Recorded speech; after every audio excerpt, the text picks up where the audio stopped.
talking is something you need to get good at. If you're good at talking, you have the gift of the gab, as they say, you can sell anything. No matter what you're selling, the better you get at talking, the better you're gonna sell it. So if there's one skill you need to practice for your sales, it's how to talk. How to talk convincingly, how to put energy into your presentation, how to not be boring. Learn to speak, but you need to be good at speaking. Being good at speaking will make you be good at selling. They are the same thing. Get used to talking. I've been in presentations over and over again with people who have a fantastic product, fantastic information, great price point, but and the presentation is slick, they've got the PowerPoint, etc., but they're just not good at talking. There's no f***ing X factor with their talk. There's no pa-pow. You need to have that pa-pow. You need to get good at talking. Practice it. Practice getting good at talking. That's one of the most important skills you can learn for life. From getting women to selling products, it's exactly the same thing. You need to get good at talking. It's important. So, there's lots of different ways you can get good at talking. My way, the way I talk, suits my personality. You have to develop your own type. But I make sure, I try my best to make sure I put loads of energy into how I speak. Most people speak and they don't realize super low energy. And when you have the ebook, you don't sell the ebook, you sell the result of the ebook. Because if you sell the ebook, you're bored already. I'm bored. So I scream and I move my arms around and shit. I'm eccentric. I'm over the top. You don't have to be that way. There's other ways you can also be engaging without being the same as me. I know lots of other guys who are engaging other ways. But you have to develop an angle to be engaging. So next time you talk to someone who's an engaging speaker, find out why they're engaging. Even some people are engaging because they laugh all the time. People like positivity. So have you ever been around someone who's like constantly like laughing when they talk? But then you're like, well, you listen more. Because what the fuck's so funny? His life seems great. I want to know what he knows. Find a way to differentiate yourself one way or another. There's loads of different tips and tricks. I can't tell you to be like me, because I'm me and you're you.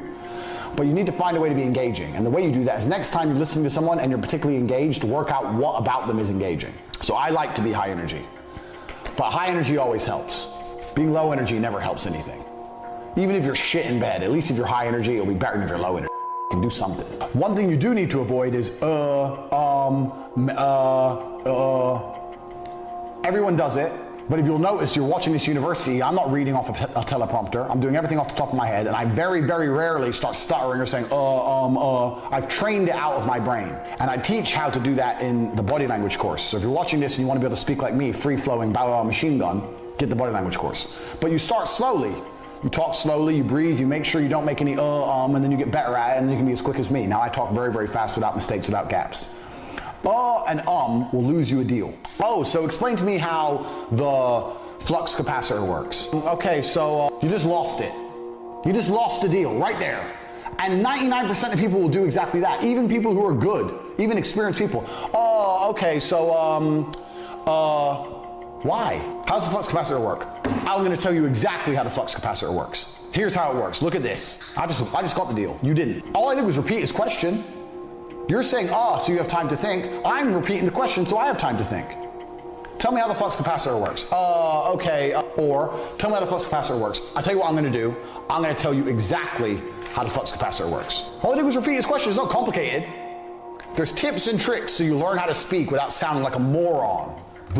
If someone uhs and ahs in a presentation with me, I won't buy from them because I don't like that shit. I don't speak that way. Learn how to not speak that way. The main reason for this isn't to be combat ready, as Andrew touched on in a previous video, but it's more to avoid confrontation.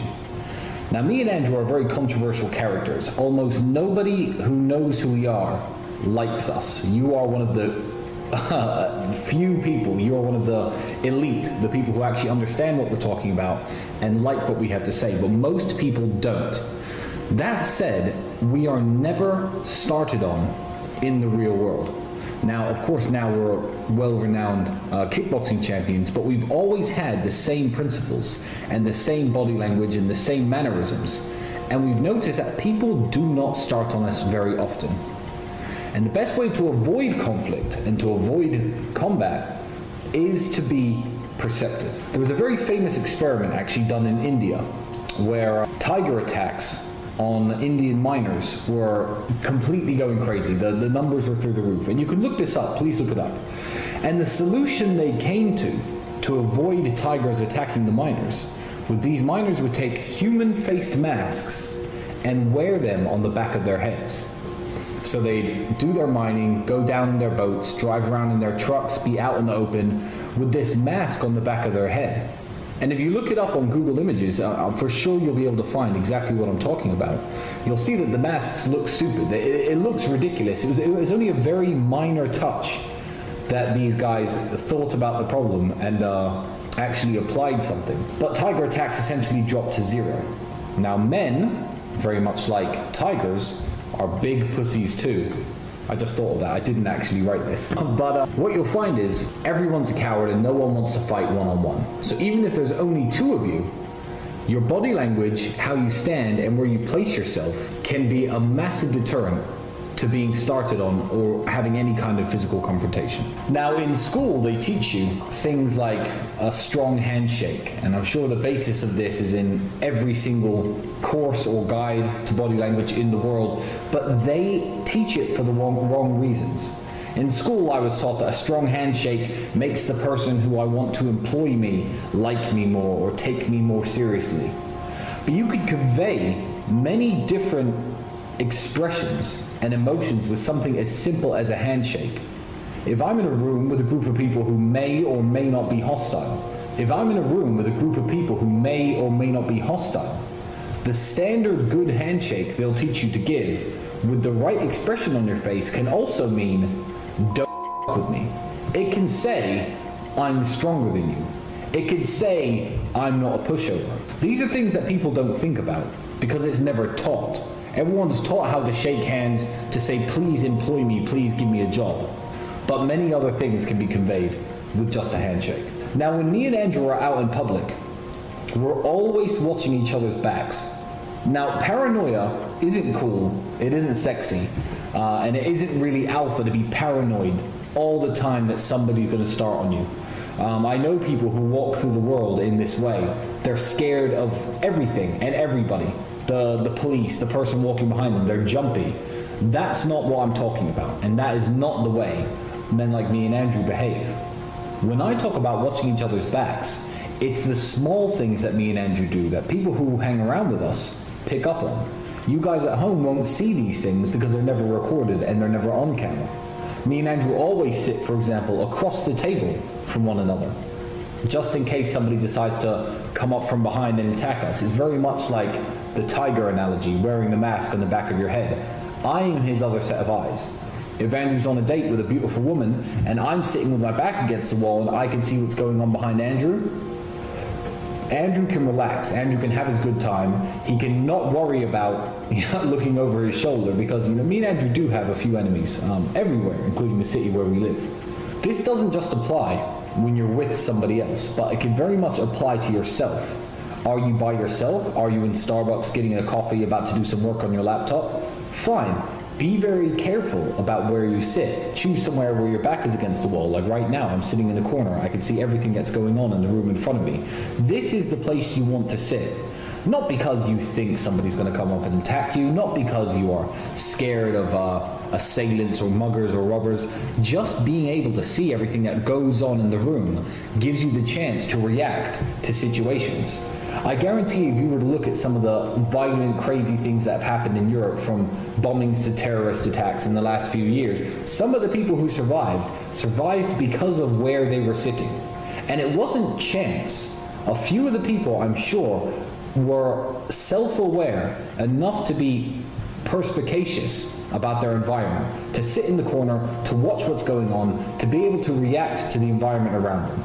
Now, when I see people with headphones in, slouched over a table with their coffee, typing away on their laptop, and the whole room's behind them and they're facing a wall, they look like a target to me.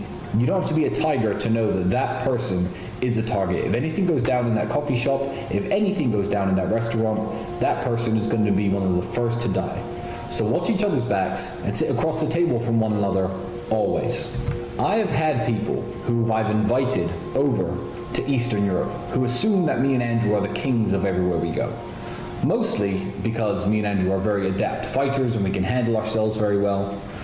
But you need to understand, in most situations, from Western Europe to Eastern Europe, when you go to very expensive, exclusive places, nightclubs, first-class lounges at airports, the people around you are your equals or your betters in some respect, financially or something, in one way or another.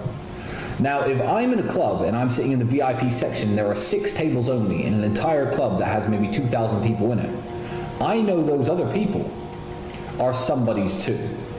Very rarely will a club just let some loser in to sit around and drink their super expensive alcohol, and even then it's a promoter who knows people or who's friends with the owner or something like that.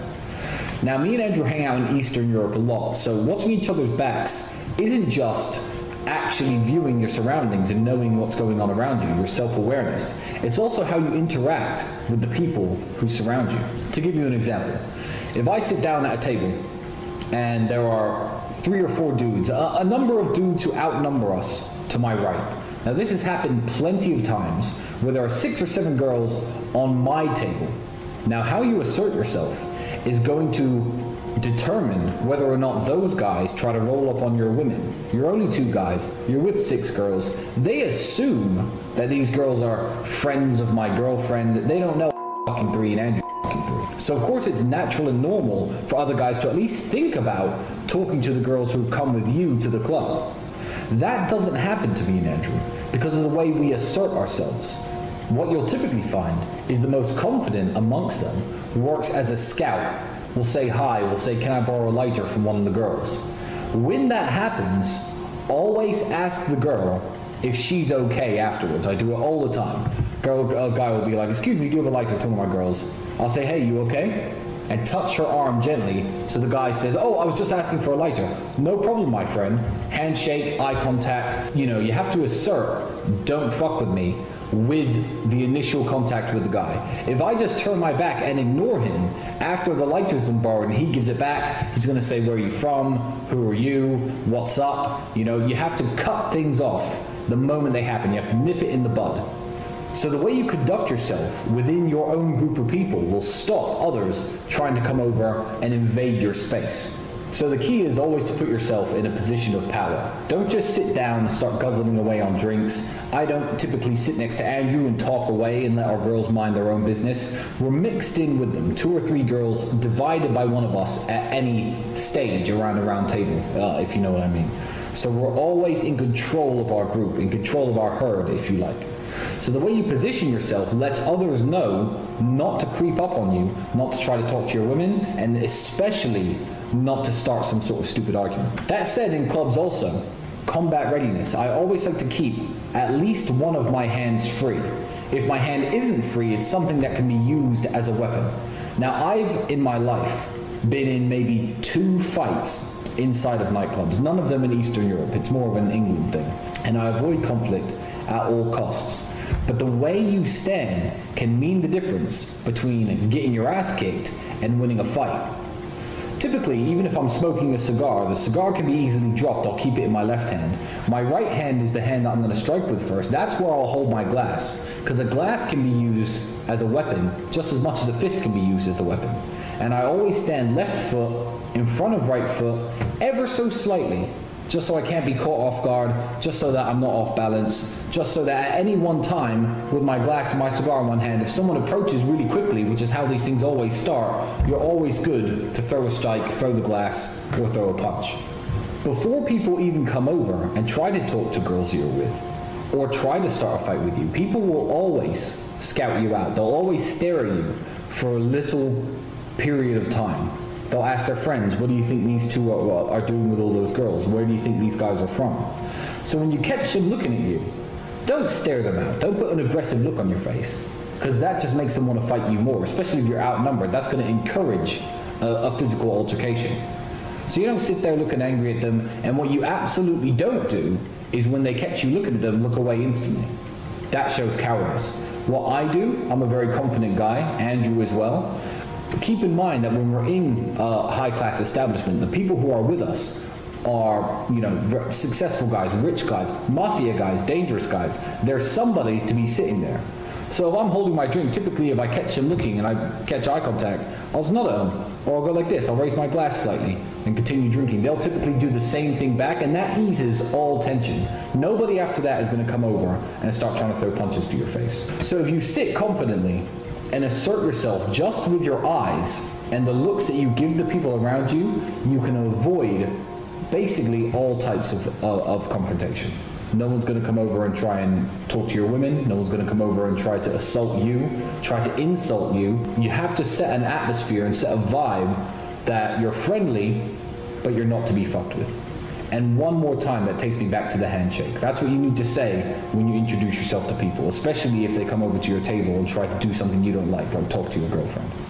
Now, I know I may look big and scary, and some people watching may think, oh, well, you know, it's all right for you.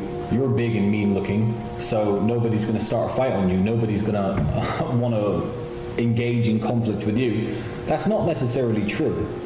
You can assert yourself with confidence alone. The way you scout the room, everything I was saying earlier, sitting in the corner, watching everybody around you, gives you the chance to see exactly what's going on. Now that reminds me of a clip I saw on the internet of a man, I believe it was in Australia, where 10 to 15 guys ran into a bar. I think they were trying to attack somebody or rob the place. I'm not sure what these assailants were doing. But this guy was standing, his back was to a pillar in the middle of the room, so no one could necessarily run up behind him, and he was standing at the bar. He wasn't a very big guy or necessarily scary looking guy, but he stood there with one of his hands on his glass and the other hand completely free. And as each person rushed by him and rushed up to him, he glanced at them slightly. Now the CCTV footage is a little grainy. I can't see exactly how he looked at these people, but he didn't look down at the floor. He didn't stare at them with fear, and he didn't sit there with an angry look on his face. He must have, by process of elimination, 10 guys ran by him, they all glanced at him, and nobody started on him. He must have conveyed some of the tips I've been talking to you about in this video. Now, why does nobody start on this guy? He doesn't panic, he doesn't flee, he doesn't run. That portrays somebody who can handle themselves, certainly. His hands are free, he's calm, he's confident, and he's looking at what's going on around him. The people who rushed into that bar were 10 to 15 individuals. They were not confident men. Nobody who wants to go and rob somebody or attack somebody has to bring 10 to 15 of their friends if they're not cowards. It's like splitting up a pack of sheep.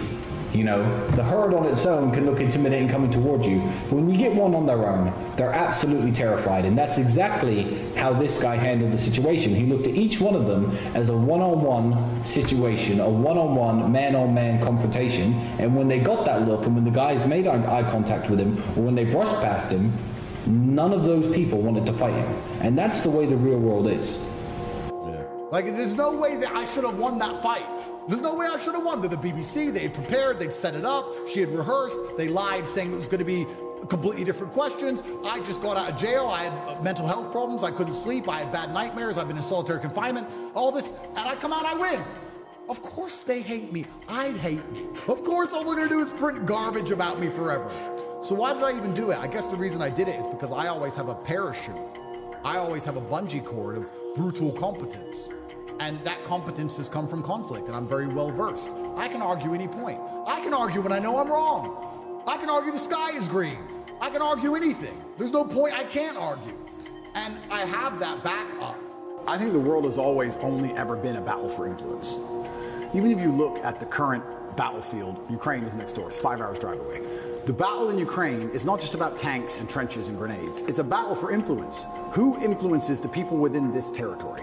Who is in charge of the thinking, the language, the mindset of people within this geographical area? Every single battle, every single pitched battle, every single argument, every single debate has always been a battle for influence. If you have influence, you're an extremely powerful person. All of us here are some of the most powerful people in the world. How many millions of people listen to us? We have massive influence. And I think you can have influence at the ground level. You don't have to be a famous podcaster or famously well-known to have influence. I would argue that those Romanian grandmas who gave me my food will remember me for the rest of their lives. I would like to believe I gave a positive influence and a positive impact on their lives for the rest of their life. I believe if you go through life and you're genuinely a good person, you try your best to be good to people, and you're honest, and you shake hands, and you don't lie, and you're on time, and you work hard, and you're good to everyone who's good to you, I think you'll have a massive influence. And I also believe, I truly believe that God is extremely giving. There's the saying, goes around, comes around. Completely true. But I would say it comes from God. God is keeping an eye on you, and he's paying attention to you, and he knows the kind of person you are and the kind of things you do. And I don't believe if you're actually genuinely a good person all of the time, that you're not going to get some goodwill back to you. Look at my scenario. If I was being a piece of shit for years with all these chicks, I'd be in jail. I'd be in jail. I could have never seen this coming. But the fact that I was nice, paid their taxi home, bought them food, looked after them. Are you okay? I know we broke up. I'm sorry. I know it hurts. I just did it. I was nice about all of it. Here I am. I'm fine. So I could have never seen this Matrix attack coming. It's amazing how what goes around comes around. It's truly amazing. If you're good to people, if you're generous to people, if you're helpful to people, you'd be amazed how much influence you can build up. I say this to people all the time. I don't think if you're a hardworking person who is honest, who shakes hands, who tries to learn, who does what they're supposed to do, who has a good heart, that you're truly, really not going to be able to get what you want. I think the universe is absolutely and utterly giving. When I see somebody who says they want something and they don't have it, I don't even think they truly even want it. You can have anything you want in the world. When a guy goes, I want a six-pack, then why ain't got one? If you wanted it, you'd have it. You'd like it. There's a bunch of things I'd like that I don't have, but I don't want them. Everything I've ever wanted, I've got. I've never wanted something and not had it. We all know what we're talking about here. There's things we'd like. I'd like to be able to figure skate. Not enough to go learn to figure skate. It's also extremely self-critical. I think that's where a lot of it comes from. I'll watch this podcast back 15 times. I will notice every single time I made a mistake. Just then I said I'll watch twice. That was a mistake. I will watch this back 15 times and I'll identify every single error. I have an email list and I sign up and I get words of the day. I get 5 or 6 new words a day, which I try my very best to memorize. It's harder than you think to memorize 5 words a day, but I always try to make sure I have the most interesting vernacular I can possibly have, a wide vocabulary, so I can be very specific with my points. The reason I actually did that, I keep talking about my dad, but I'm his son. I have the same name, Emory Andrew Tate III. He was Emory Andrew Tate II. My father was a linguist for the CIA. He spoke Russian and German and Spanish and English. And I think I've told this before, back then when they needed someone who spoke Russian, they would take a Native American and teach them Russian. Nowadays we have a bunch of Russian-speaking allies. You can go to Estonia, Latvia, Lithuania. They're all NATO and just get a Russian speaker. Back then they taught my dad Russian, and he held the Air Force record for the fastest assimilation of a foreign language. When he died, a guy sent me an email, sent me a message saying, you don't know who I am, but I worked with your father in the Air Force, and he had the fastest assimilation. He learned Russian in 2 weeks. Crazy. And I remember saying to my dad, will you teach me Russian? He said, boy, you don't even know English. I said, what do you mean? He goes, you don't even know English. And, and once he sat me down with a dictionary, I was like, you're right. I don't even know English. That's why I've lived in Romania 7 years. People say, why don't you speak Romanian? Because I don't know English yet. I need to finish the first job before I learn the second. I don't know English. There's a bunch of words I don't know. I can't speak how he spoke, so I don't have time for a second language. Yeah. Also, another thing I found really interesting, Putin speaks English. Have you ever heard him speak English? No. Because if you want to speak to Putin, you speak to him in his language. You speak to me in Russian. And I reply to you in Russian, so I cannot be misunderstood or misconstrued. I don't make a fool of myself. You can't get me on some vernacular trick. I speak my language, and I also prefer that also. I speak English, that's what I speak. If you want to speak to me, you speak to me in my language, so I will win the debate always. So first things first, you need to be worthy of respect. And you're going to be worthy of respect through having things which are difficult to acquire. So first things first, the basic things, you need to be very focused on trying to make money, because people listen to you when you have money. They just do. Secondly, you need to be in fantastic physical condition, because when you're in fantastic physical condition, it cannot be bought. It must be earned, and people know that. When you're in, I don't know about you, if someone walked in to sell me something and they were obese, I would not trust them the same as if they were in fantastic physical shape. Because I'd say, I don't think you have dedication and heart. I don't think there's something about you that I just wouldn't trust you the same. So fantastic physical condition and money is the first thing. The second thing, whatever your ideas are, you need to learn how to communicate them. Speaking is a superpower in and of itself. You need to become a fantastic communicator. You need to be comfortable in all realms of communication. You need to be persuasive. You need to be comfortable arguing. You need to be good at debating. There's a lot of people out there in the world who have ideas that they can't even project into somebody else's mind. How are you gonna rule the world with that? How are you gonna get your ideas out there and make an influence if you can't make other people understand exactly what you think? That's the first thing. Second thing, once they understand exactly what you think, you need to make them agree with what you think. These are two different skills. Must be practiced and must be learned. If you're 20 years old and you want to change the world, you need to be having endless debates. Endless. Without resorting to name calling, not on Twitter like a dummy, in person. And you need to come across in a way that people agree with you. We can go back quickly and talk about the red pill. The difference between me when I talk to girls on these panel shows and every other guy when they talk to girls on these panel shows is, when I'm done, all the girls want me. Watch them. Watch the shows. I say the same thing, and by the end, the chicks are in love with me, as opposed to saying the same thing and the chicks thinking I'm a dickhead. That's the difference. I project my ideas and I make them agree with my ideas to a point where they're like texting me afterwards. I'm not saying anything different, it's how I'm communicating it. You can catch more flies with honey than hurting people sometimes. So you need to be good at everything. You need to have a Swiss Army knife of tools. I know when to be intimidating or aggressive. I know when to come across as obtuse. I know when to come across as exceptionally open-minded and easy to understand. I know when to come across as understanding. I know all these things. This all has to be practiced.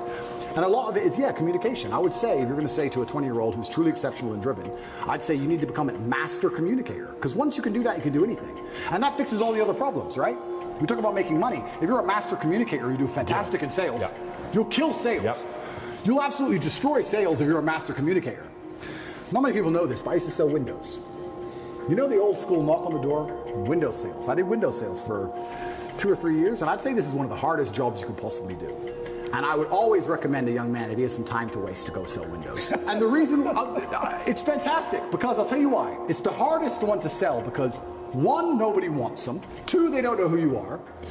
And 3, even if you convince them that they need windows, after them not knowing who you are, then they go to all your competitors and then it becomes a price war. It's a nightmare. It's the hardest sales job. If you're selling a Lambo, at least they want the Lambo, right? Nobody wants glass and plastic. They already have windows. So you gotta find a way to sell them these windows. How do you do that? And that's where all this master communication comes in. And it's so many subtle little things. Being a good salesman is not necessarily being a liar. It's not being a trickster. It's just understanding what's gonna make the person believe and understand what you say. If I walked in and said, would you like new windows? And they essentially said, no, we don't need new windows. Our windows look fine. I would say, but what about the security aspect? While looking at their 3-year-old child. And they'd sit there and go, what do you mean security aspect? And then I talk about how we had the lock 5000, and their locks are easy to break, as if glass isn't glass, it's all the same anyway. And you'd end up selling the windows. You have to find the triggers in people. There's another thing people don't understand about me and my message. Sometimes I sit here and I say things that piss people off because that's how you trigger people to make action. I have often written emails or done videos, especially to men when I want to help men, to piss them off. You're a loser. You're a dumbass. Andrew, why do you mean? Because you're not going to go to the gym unless I tell you you're a fucking loser. And you are a loser, and I'm not lying to you. You are a loser. The emotional trigger you need to get up off that chair is the fact that you're not important, nobody cares who you are, any girl you're ever in love with I could take, and you're insignificant. And when you die, nobody's interested. That's your fault. You could have been something else. You did that. You failed. It has to be done. You have to be a master communicator. And sometimes that involves also insulting people. It's all a massive tapestry. But to answer your question, for the 20-year-old, he needs to become a master at communicating. But also to be a master at communicating, you also need experiences worth talking about. You have to live a life. You need a degree of wisdom. And wisdom doesn't always come with age. It comes with life lived. I had a guy message me. This is a long time ago when I used to reply to my own emails. Too big now. But he said, I don't have any stories. My life's boring. I said, bro, where do you live? He said, Madrid. I said, bro, ride the train from Madrid to St. Petersburg. Ride the train from Madrid to Vladivostok. Do the Trans-Siberian Railway. Cost you like $300. He goes, oh, but what if I get robbed? Exactly! That's exactly the point! What if you get robbed? Now you have a story. Maybe you'll die, maybe you won't. But you have a story. Don't bring your watch. Have you got a Rolex? No. No one wants to rob you anyway. Don't worry about it. You're a brokey. Get on the train. There has to be that degree of risk to even have a story, because when you have a story, then you can communicate the story. You can't be an empty vessel either. So when you say you're telling me how I build this 20-year-old into a super soldier, yeah, he has to be a master communicator, but he also has to do things which are risky. Risk has value intrinsically linked to it, intrinsically. This is why people, when you do risky things, people want to hear the story. Your coolest stories involve risk. Something went wrong, this could have happened, I almost this, I made it out. Without these risks, you haven't got it. So I would say to the 20-year-old, do what I did. Get in the cage. Get in the ring. Knock someone out. Get knocked out. Train hard. Fighting will teach you everything you need to know about life. You'll learn everything about who you truly are. You'll learn if you're a coward or not. You'll learn everything about perseverance and hard work and dedication. Everything about being underappreciated. You learn everything about fear. You learn all of it. You learn everything about people. You win a fight, check your phone. Lose a fight, check your phone. You learn all about people. You learn all about them. You learn all about women. I learned so much about women through fighting.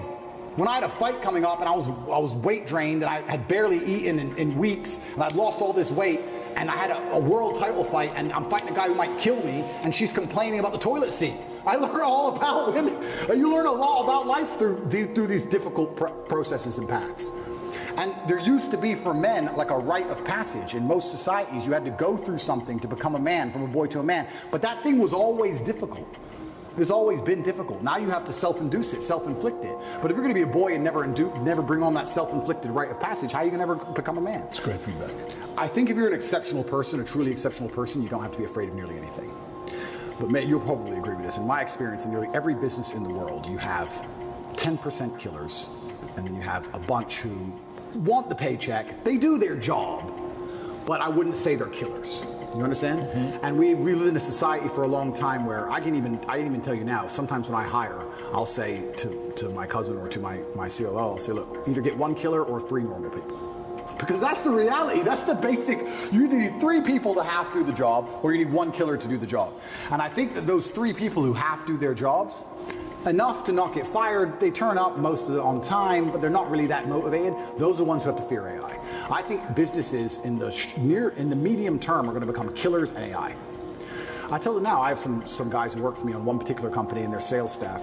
I was reading through the sales scripts. The killers doing really well, but the average guys have said, you're not doing much better than ChatGPT could do right now. I want to warn you that you're not doing much better than I could replace you with a machine today, let alone in 5 years from now, for free. You need to be careful. So I think it's just becoming more and more competitive. The idea that you can just be Joe Schmo, do your job, turn up, I don't try that hard, it's fine. I think that's all going to go out the window, because as the world becomes more competitive, as a company, you have to compete with your competitors, and the only way you're going to be able to do that is just, where do you cut the fat? Where do you cut the flat? When I see AI popping up and getting more and more intelligent in the way it's talking, that doesn't scare me. But I have a way with words. If I was Joe Schmo, I'd be afraid. This chat GPT can probably text your girl better than you can. He'll probably get laid faster than you will. Advice for the guys out there right now. Just plug it into your phone. It'll do better than you do. So that's scary, you know? That's hilarious. I think that's what the average man really needs to struggle. And I've been saying, this has been my message for a very long time in all realms. I've said for a very long time that life for the average man is going to get harder and harder. It's becoming more and more competitive. You need to find more and more ways to stand out and be unique. And the only way to really do those things, unfortunately, as a man, is to suffer. And that's one of the reasons I'm kind of glad that God put me in jail, because if you look at anything that builds a man into a man, there's a degree of suffering. It's very hard to become a man and have a man who's respected and has stories and is capable when he only had a nice life and nice experiences. It's usually the things that made you the best version of you are usually the worst things that happened to you. So the demons I carry from jail, the fact that I can't sleep. The fact that I can't sleep, I've had girls say to me, you can't sleep, you need to see a psychiatrist. And I said, absolutely not. I would be furious if a psychiatrist walked in here and took my demons from me. I don't care if they could fix me with a click, they're mine. And they were bestowed to me by God. And they are mine to deal with, and they are mine to fix, because that's how I become a better version of me. I would be furious if someone took them away from me. I'm glad I can't sleep. Good, I can train endlessly. That's why I'm bigger than I've ever been. I'll train I'm not going to waste a minute. But all the demons that have been given to me by God and all the problems that have been given to me by God are mine to fix. I would never, ever allow anybody else to take them from me. I'd be furious. If a psychologist came in and said I could cure you, I'd say, no, thank you. I will cure myself. I don't care if it takes 10 years. I'll cure myself. That's my job. And I know that when that's done, I will be more mentally resilient than I ever would have been without jail. That's the whole point of it. Right? So many men say, I want to be the man, but they don't want to suffer, they don't want to fight, and I don't understand why, because even if you look at a superhero movie, they tell you, even in superhero movies, they make it very clear, Batman's parents died, that's why he's Batman. All the bad things have to happen. There's no way to get there without the bad things. I get so many emails from people complaining about their bad things, and I don't have time to reply to any of them, but if I could, I'd say, good luck, congratulations, off you go. Of course she broke your heart. Of course you're sad, of course you miss her. She's with me now. That's life. That's part of it. That's the only way you're gonna get to that level of resilience. You can't become the man any other way. So yeah, I thank God for everything bad that's ever happened to me and all the demons, and I trust that he's not gonna give me anything I cannot, in the end, decipher and deal with. In the end, I think it's a puzzle, and you decipher it, and you work out the best way to deal with it, and you internalize the good parts, and you become a better and stronger and more resilient person for it. So I have to thank God for every single one of them. At all. It's not acceptable anymore, and it's not acceptable in the sexual marketplace, but it's also just not acceptable, I don't think, even in life anymore. Period. You have to diversify now so much to even protect yourself. The idea that you can just be a law-abiding citizen in a country and just work your job and be okay is gone. It's gone. If COVID doesn't prove that, I don't know what will. Yeah. Look at my situation. You have to diversify. You have to be smart enough that you have assets and friends and capability and lawyers and whatever are all over the world now. That's the only way to protect yourself. You can't just sit within one jurisdiction and go, oh, well, but I don't speed, so it's going to be okay. I don't think it is. I think it's coming to a point where it's not going to be okay. And AI is going to make it harder and harder, again, for those average men. It's going to be harder and harder. I don't think the exceptional men are ever going to suffer from AI. I think we're going to use AI. I'm starting to say that now. I'm glad I'm not going. Because I'm telling you, it's going to be scary, right? Because the world is hyper-competitive. Every single thing in the world is competition. I don't think people realize I'm a hyper-competitive person because I understand that every single thing I want, somebody else wants. The girl I want, other people want. The car I want, other people want. The house I want, other people want. The lifestyle, the jet, every single thing you want, somebody else wants. It's a massive competition. As a man, you have two choices. You either accept that as a massive competition and try and play the game, or you just try and pretend it's not a competition and live in perpetual failure. And it's going to become hyper-competitive, the world already is. You're not going to be able to compete with a person with a computer brain. So you're going to have it because you can't compete. Then once you have it, then who knows? Can they turn it off? I don't know. Can they turn you off? I don't know. Can they inject the slave mind programming directly through the chip? I don't know. That's scary. I would never want to do that, but it's going to get to a point where you're not even a person without it. You can't function without it. You're a second-class citizen. Mindset is your key to everything. Absolutely everything. Join the top G's on Patreon.